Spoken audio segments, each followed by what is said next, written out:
Hi అండి. అందరూ కార్తీక పౌర్ణమి బాగా చేసుకున్నారా? నేను ఈ వీడియో పెడతాం కొంచెం లేట్ అయిందండి. వీడియో పెట్టడం అయితే కుదరలేదు. మా దగ్గరలో ఉన్న గుడికైతే మేము వెళ్ళి శివాలయంలో దీపోత్సవం పెట్టొచ్చామండి. ఒక్క దీపం కాదు, 1,00,000 దీపాలండోయ్.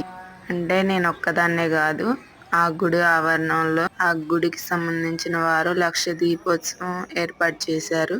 వాటికి మేము వెళ్ళి ఒత్తులేసి వెలిగించాము.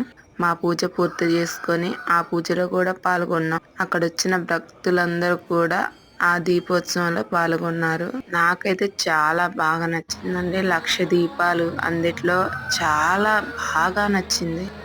అందరూ పిల్లలు తల్లులతో బాగా వచ్చారు. నేనైతే ప్రతి సంవత్సరం మా ఆడపడుచులతో కలిసి దీపోత్సవం చేసుకుంటాము.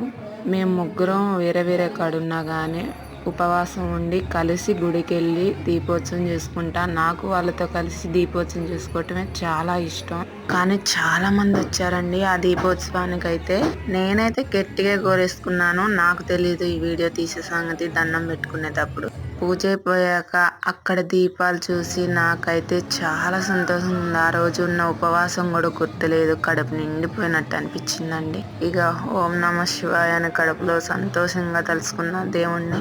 మీరు మాత్రం సబ్స్క్రైబ్ చేయటం మాత్రం మర్చిపోకండి. లైక్ చేయండి. మహాదేవ శంభో శంకర. ఓం నమ శివాయ. అందరికీ మళ్ళీ బాయ్ అండి.